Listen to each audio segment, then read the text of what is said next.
Good afternoon. Welcome everyone to our webinar today. This is a series of webinars that we've conducted around transparency reporting and Sunshine Act.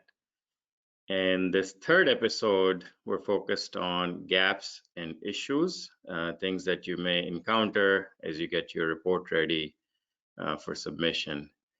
So just by way of a quick introduction and the format of this webinar, the way we conduct this is, my name is Mohammed Awais. I'm founder and CEO at Core Data, and I'll be moderating this webinar, taking your questions and getting input from my esteemed panelist here, Sarah DeFrancisca.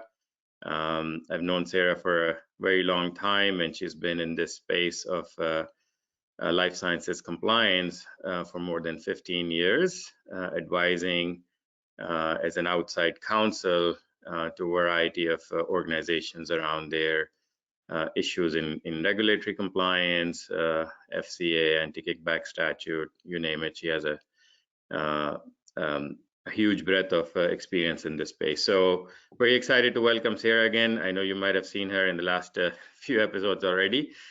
So I guess she doesn't require much of an introduction, but welcome, Sarah. Thank you, Mohammed. Okay, and just by way of a quick introduction, at Core Data, over the last 5 years, we've built out our compliance analytics and operations platform that now serves more than 30 customers with their needs around transparency reporting, compliance monitoring, and analytics, as well as digitizing workflows for your live and virtual monitoring activities. So welcome everyone. I'll start with just a quick disclaimer that, you know, the usual, the opinions and words expressed are our own and should not be taken as legal advice. This presentation is for informational purpose only. So what we will do is we'll start with a quick presentation by Sarah on some of the challenges she has experienced in herself or with her customers around issues in reporting. And then from there, I'd love to have this be very interactive. So if there is questions, thoughts, you want a specific answer, we're late in this reporting cycle. So if you do need some urgent help or things that you're still grappling with, for sure, bring them into the questions panel or the chat window, and I'll moderate them towards the end and have some guidance for you within the session. So with that, I'll hand it over to you, Sarah, to take us through some of the stuff that you have seen. Thank you, Mohammed. So as Mohammed said, you know, we are fairly late in the reporting cycle. And for a lot of companies, you're at the point where you have compiled all of your information and you're kind of reviewing it, auditing it, fixing it. And so at this point, a lot of companies figure out that they are missing data, you know, maybe in the form of you have the payment or transfer of value recorded, but you're missing the recipient information. And this is something that occurs frequently on meals, for example. You also may realize that there are buckets of payments or transfers of value that you're missing. You know, either something happened with the data transfer or it just wasn't captured for whatever reason. And so you may be missing entire buckets. So what do you do from here? You know, really the next step is to collect that missing data.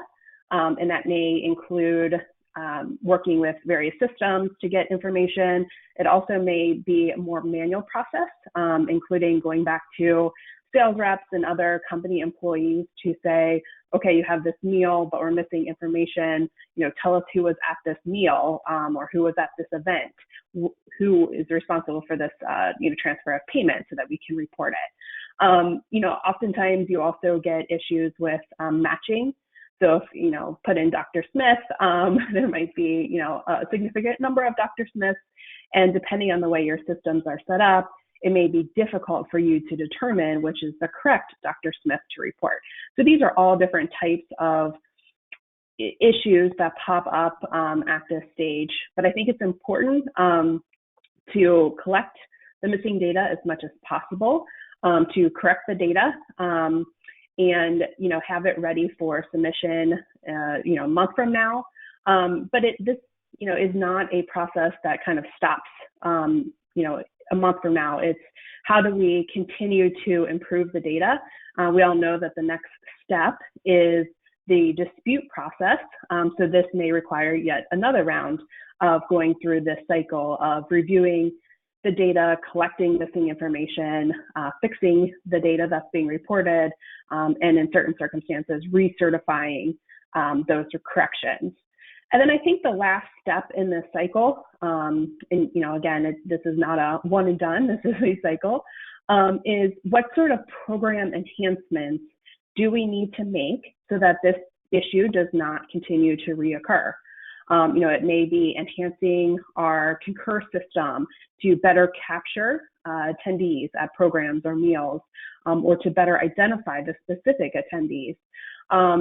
There's other program enhancements that can be made, other system automation that may need to occur to capture data buckets that have been missing in the past. There's all kinds of possibilities here. It also, frankly, can just be including, further training our employees on what these different reporting requirements look like and what the expectations are. As part of the attestation process, when you submit the data or submit corrections to the data, you are certifying as part of that the information reported is timely, accurate, and complete to the best of your knowledge and belief. So what happens when we have missing data or data that is less than perfect? I think it's important to realize that it's much better to report something and maybe not have perfect information to report about the payment or transfer, but you certainly want to report the payment or transfer if you're aware of it. So at the attestation page or at the process, you do have the ability to add assumptions.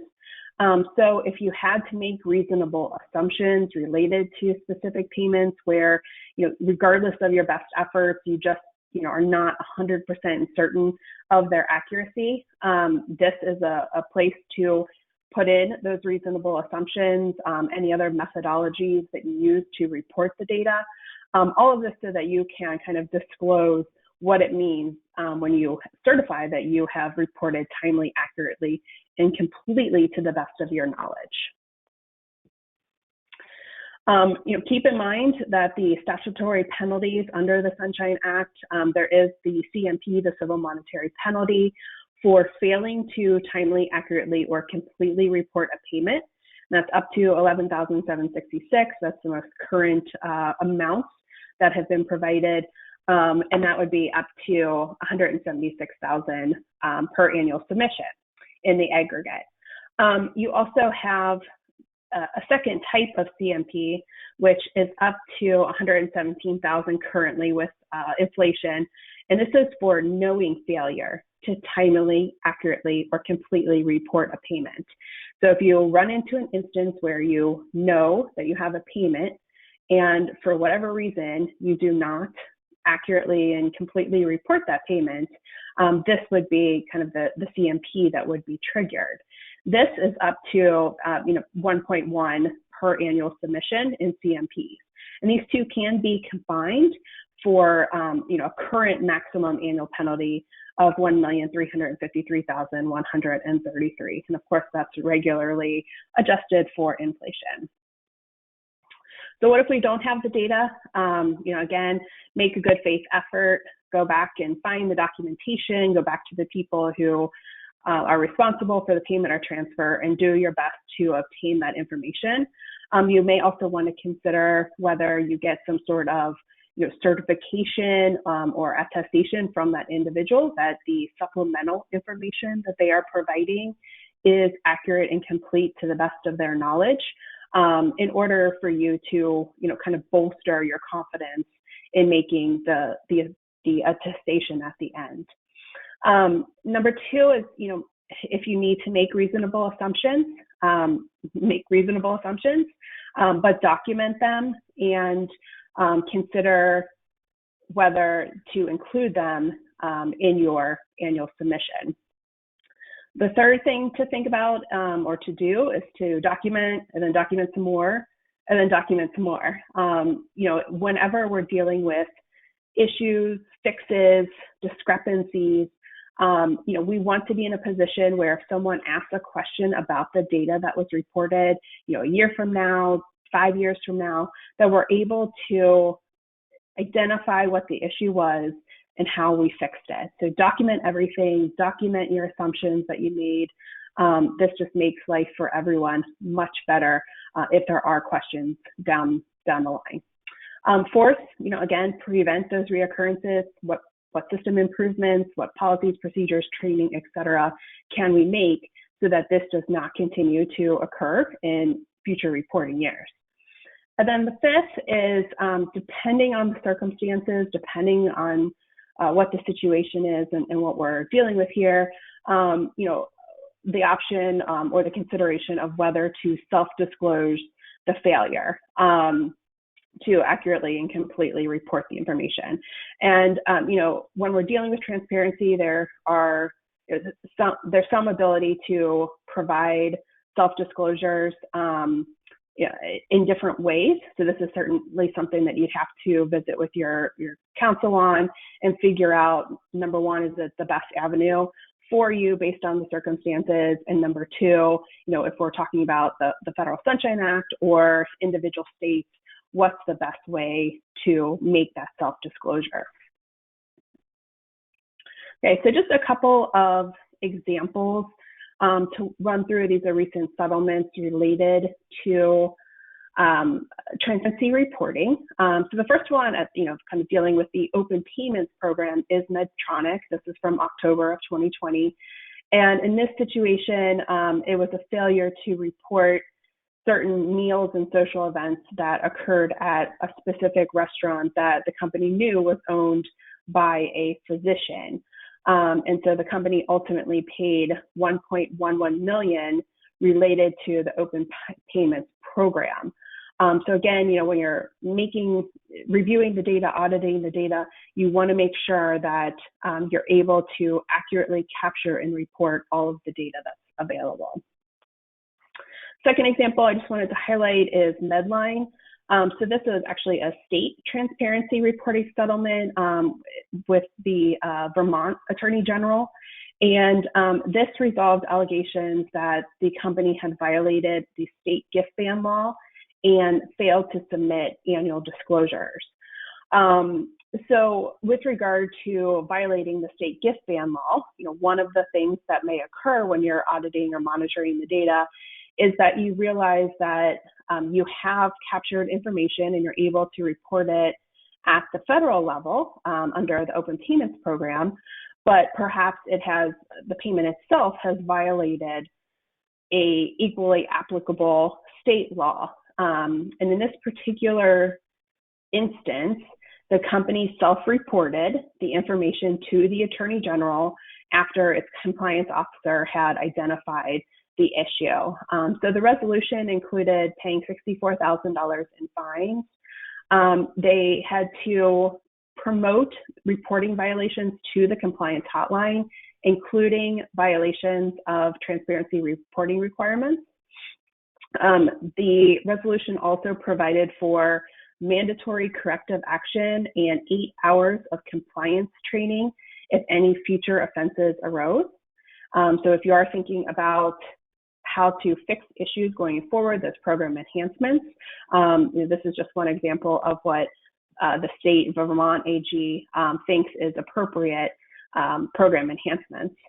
And the company was also required to report any future violations to the Vermont AG of this law. So a couple of questions just to get started. And again, if you have questions, as we've done in the past few weeks, feel free to submit them in the chat box and we can discuss those. But so first question is, what do we do if we have missing payments or transfers of value that we are not able to confidently report? So this is a very common question. It happens frequently. Just because there are data limitations or system limitations, If it's your first year reporting, you're probably fairly overwhelmed by the process. But again, follow the steps that we talked about. Go back once you've identified the issue. Go back and collect as much information as you possibly can, so that you can accurately report the information as close as possible. Even if it's not 100% accurate, we need to get as absolutely close as we possibly can. And then from there, we're going to make reasonable assumptions on the reporting. Maybe it's a calculation assumption that we need to make, because we know how many, individuals were there, but maybe not specific names. Whatever assumptions need to be made to, as closely as possible, report accurate information. And then consider whether there's information that needs to be disclosed as part of the attestation or some other self-disclosure process. But you just need to figure out what can we confidently report and get as close as possible, and then figure it out from there. So second question, what do we do if there is a payment or transfer of value that we're reporting to CMS that violates a state gift band? Okay, so I think we have talked about this one as well in some of the previous weeks, but if you have a payment or transfer of value that violates a state gift band, so for example, you provide a meal to a Vermont HCP, what you are going to do, or what you should consider doing, is absolutely reporting the payment to CMS as part of the Open Payments program, so that you can certify that you have reported accurately and completely. And then you have to address the state gift band issue. And as we saw from the previous example that I just gave for Medline, there are companies who self-disclose those issues to the state and resolve them in an official manner. You also want to think through those program enhancements. How do we make sure that this does not continue to reoccur? We will fix the problem, fix this particular issue, do the reporting that's necessary, but how do we ensure that going forward, we do not continue to have the same issue? And as we saw from that Medline example, it may include additional training, corrective action, disciplinary action, possibly, and other compliance improvements that can be made. So you just want to make sure that you're continuing to audit and review your data so that you can capture any of these instances and figure out the best way to move forward. Okay, thank you, Sarah. I think, from there we can talk about any additional questions.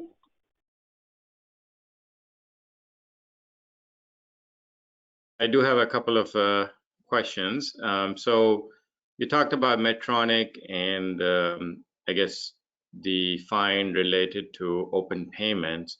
Is that the civil monetary penalty for that 1.1 million that we just saw? Is that, and in your experience, is that the first kind of litigation for just failure to report transactions within open payments? And how do you see that, I guess, in the periods to come, or from after Medtronic, from a prosecution, and I guess what should the industry worry about?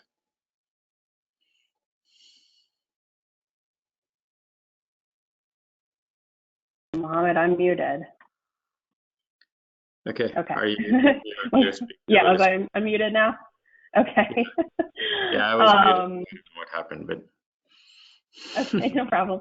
So Medtronic is interesting. I think it is certainly a warning to companies that they need to pay significant attention to open payments and that there is enforcement potential going forward. And, in fact, we've even heard that directly from DOJ and CMS that there is enforcement activity related to open payments in the pipeline, and that companies should continue to monitor the settlements that are coming up. And I think it needs to become a core part of compliance thinking about it not only in terms of, okay, we have to get this data and report it, but a broader view of the importance of this data, the ability it gives us to monitor activities proactively, and to ensure that, from a financial perspective, it's a data set that we're able to evaluate and give some attention to from a compliance perspective. So I think companies,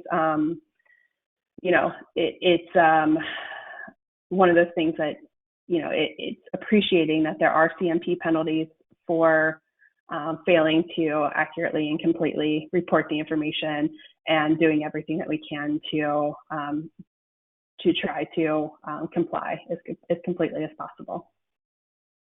Okay, and I have another question, but audience, if there is any questions, either raise your hand or type it out in the Q&A, and we'll certainly take it. We have a good 9 minutes, so we can certainly take anything that's worrying you for this reporting cycle, or just that you want to understand a little bit more about completeness and accuracy of data, both for federal and state reporting. So the second question I had, Sarah, was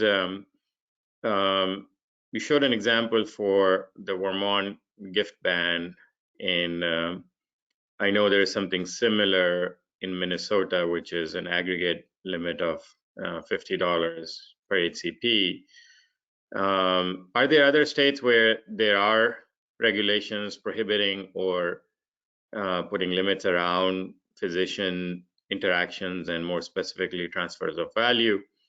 For anyone that might be new to open payments and state reporting, if you can just quickly highlight, if beyond those, if there's others that people need to worry about, that'll be good, I think, value add for folks that are new to the whole cycle of open payments reporting. Yeah, absolutely. So Vermont, you definitely want to take a look at the gift ban in that state. So far, the Vermont Attorney General has been the most aggressive in providing for fines and these, assurance of discontinuation settlements with companies that have violated or failed to disclose their transparency reports. So definitely take a look at Vermont. That's a big one on the list.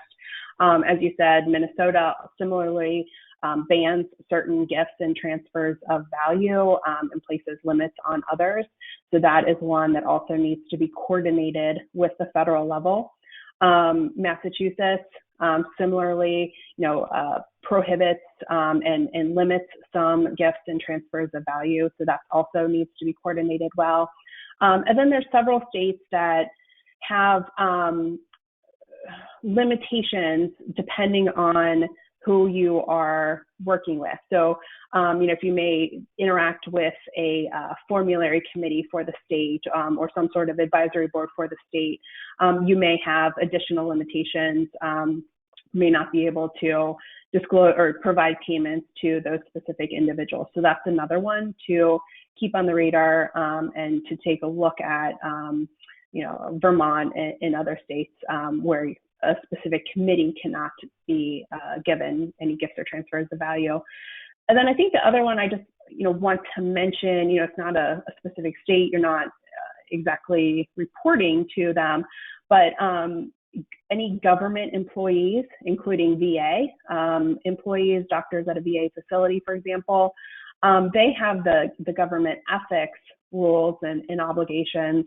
So even though you're not making a transparency report, it would be reported to open payments, you still have to be aware of, those limitations as well to make sure that everything that you're reporting, it is does not violate any other laws, and that's a big one to watch as well.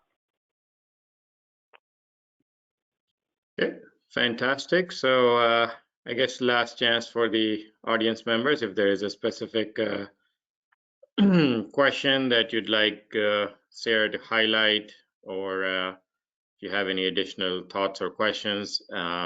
This is the third episode in our 4-part series. So we have one more coming up. That's first week of March next week around this transparency reporting. And Sarah will not be able to join us for that session.